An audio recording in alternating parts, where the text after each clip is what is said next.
Welcome to another episode of Game Time. I'm JP Murrieta here in Socorro to speak with the Warriors football team, and with me this week, Damian Ocampo. Thanks for joining us. Thanks for having us. Let's talk a little bit about your team. 2 weeks in, 2 W's. What do you know about your team so far this season? I know we're tough. I know we're physical like all the other Socorro teams in the past. We're just trying to clean up a lot. You know, we're making a lot of mistakes, and we're working hard to try to clean those up. We have a tough schedule in front of us. Do you have a lot of returners from last year's squad? Oh, man, we probably return around half of the starting positions on either side of the ball, but we lost some dynamic players, and so we're expecting some young guys to step up, and so far they have. Last year at the end of the season, you had the opportunity to play at University Stadium. What kind of experience was that like for you and the program? Man, I think it was, I believe it was awesome. You know, I hadn't been there since the last time I played there, which the Aggies beat the Lobos there. So you have to get that in, right? Hey, I got to get that in, and these guys came up with a W, so I was real proud of them, and I know they enjoyed the experience, so it was awesome. It really was. You mentioned your playing days. What's it like to be back at the school where you grew up playing and you won so many games out on that field and competed in track? Do these guys know what kind of stud you were? Yeah. What's it like to come back and coach here? Well, I mean, it's special. I bled on that field, and it's special to me. And we have so many of our coaches that also put their blood, sweat, and tears on that field. And I played with so many of their family members, and it is very special. It means a lot to me. You played for your dad here, and your dad has been such a part of this program for so long. What does he mean to Socorro football? I think he means the world to Socorro football. He's actually the head coach right now. He had a massive stroke about 2 months ago, and you're still going to find him out here at practice. You're still going to. He's rehabbing. He's on the mend. He's trying to get back, and these kids mean the world to him. You know, it's not just the blue and white of Socorro football. You know, it's these kids back here. It's the life and soul. It's his heartbeat, as well as Coach Zimmerly. He's been here for 50 years. It seems like. He's coached our great grandparents, it seems like, but he's the same way. He had a stroke as well too. We're in a rough spot right now with our coaching staff, and these kids have been through a lot, not just with coaches, but we lost some football players during COVID, and it's been really hard for these guys, but they've stuck together. They're a family, and I'm real proud of them. I'm proud of my dad and what he continually comes out here, and Coach Z, I can't keep him home, so we have a special thing going here, a real strong family. Do those examples give these kids motivation? Is it a reminder that they can get over hurdles? What do you preach to them? Well, we talk about it every day at the end of practice. You know, we have some moments of silence, and we talk a lot about having an opportunity to overcome things in our lives and how lucky we are to have obstacles in our way that we can overcome to make us better people. And bad things don't happen to us, they happen for us. And these guys know that, and we overcome it. You know, win, lose, or draw, we want to learn from that experience. And how have you been able to handle the situation with your dad and everything that he's gone through? I promise you, I'm not handling it as well as my mom is or anybody else. I'm struggling through it in so many ways, just being so busy. And if it wasn't for these guys putting a smile on my face every day and support from the coaches and my family at home and my dad and my mom, yeah, it'd be tough. I mean, our family extends far further than that field. So, what do you hope to see from your team in the coming weeks? You know, just getting better every week. You know, we talk about it all the time. Is getting better, not letting the wins mask the things that we need to get better at. You know, a lot of times you have to lose a game to really think about the things you need to improve on. And we want to improve whether we're winning or losing. So we need to continue growing as a family and getting stronger within us.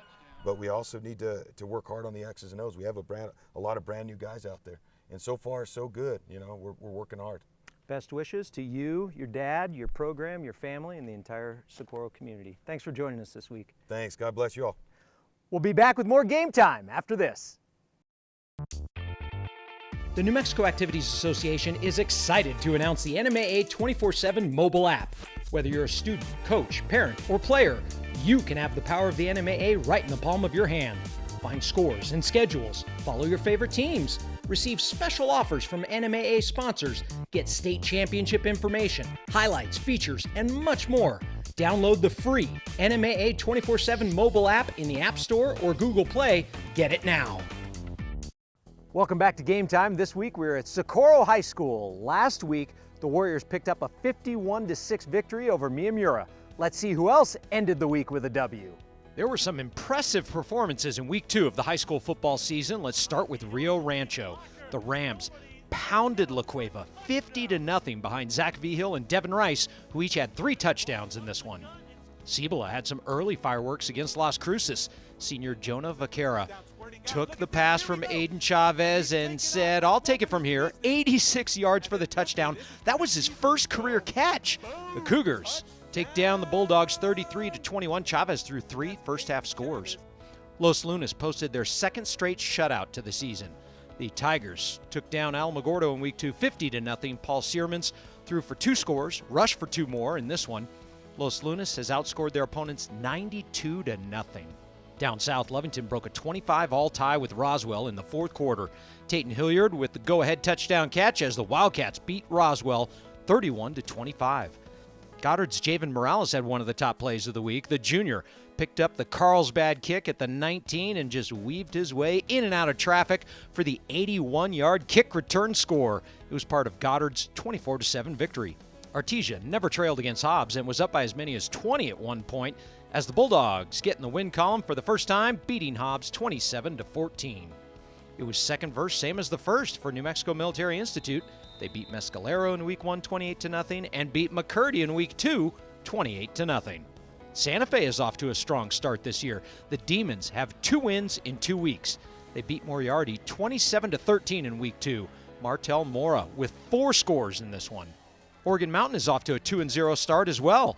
The Knights shut out Deming in week 2, 21-0. Oregon Mountain will meet up with Mayfield next. The Texaco Wolverines are in the win column after putting up 53 points against Dexter.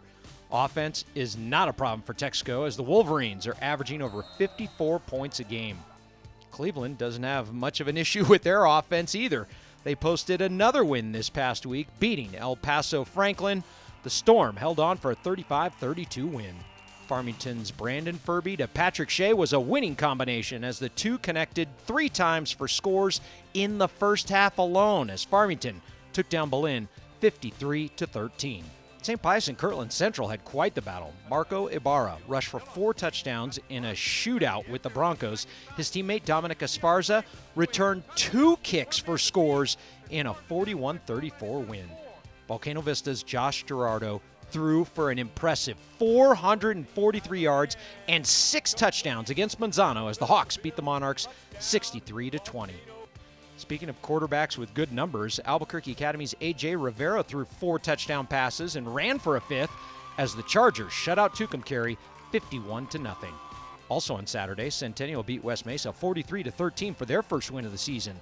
The Hawks scored on 5 of their first 7 drives. Bloomfield quarterback Ryan Sharp scored 4 times as the Bobcats improved to 2-0 with a 36-27 victory over Hope Christian. St. Michael's racked up over 400 yards on the ground in beating Capital 60-8. According to the Santa Fe New Mexican, it was the 22nd straight win by St. Michael's over city rivals Capital and Santa Fe High, a streak that started in 2009. There are no flags. Wow! Holy cow! Do you love sports? Do you want a front row seat for exciting high school sports action in New Mexico? If the answer is yes to either of those questions, then becoming an interscholastic sports official may be right for you. The New Mexico Officials Association is looking for individuals age 15 years or older to serve as officials in 10 different sports. No experience is necessary and training is provided. If you're interested, call 505-923-3110. That's 505-923-3110. Or go to the website nmact.org and click on the Officials tab. Welcome back to Game Time from Socorro High School this week. You know, last year the volleyball season was unique. It didn't start at the usual time. It was a shorter season and everyone had to wear masks. This year, we are starting in the fall. We have a full schedule, but everyone still has to wear masks. Oh yeah, there's also one other similarity. Melrose Volleyball should be pretty good again this year. Here's my conversation with head coach Casey Jackson. When it comes to Class 1A volleyball, Melrose is one of the teams to beat again this year. I think we're going to be tough again. The Lady Buffs return a good core from last year's championship squad. Isabel Senna, She was our libero last year. She's doing some hitting for us this year. She's our one of our outsides. Gracie Odom is the other outside returning. She was a freshman last year, sophomore now, and she's come a long way since April. Then we have Jada Britnam, who was a middle blocker, and she's back, and she's trying to establish herself as a dominance in the middle, and she's done really good so far this summer. And then Johanna Roybal, setter. She was an all-state setter last year.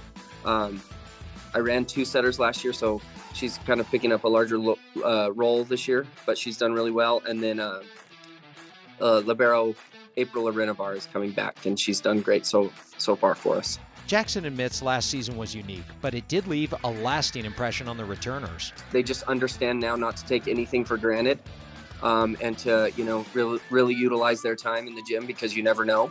For this season, the theme is commit. This summer we talked a lot about being committed, committing to the program, committing to the process, committing to each other. And so the girls have really bought into that, and that's what they say before every game, before every practice. They come together and they say, commit on 3, 1, 2, 3, commit. Melrose has become a fixture in the final. They've played in a championship match each of the last 7 years, and the expectation is to get there again. I think it's always an unspoken thing amongst the kids here, that's what they expect of themselves. It's not something we normally outline. You try not to mention the word championship or blue trophy or state title. Not yet, anyway. No, not till it gets a little closer. Melrose has plans to host a tournament over Halloween weekend, which could be a trick or a treat heading into the postseason. Remember, per the Public Education Department, it is mask wearing for all indoor athletics and activities. For outdoor sports, it is recommended mask wearing for the unvaccinated. We'll let you know if there are any changes to that mask mandate. That's going to do it for another episode of Game Time. Be sure to check us out every week. We have more high school highlights than you will find anywhere else. Where are we going to be next week? I could tell you, but that's classified, so you'll have to find out for yourself. We'll see you next week on Game Time.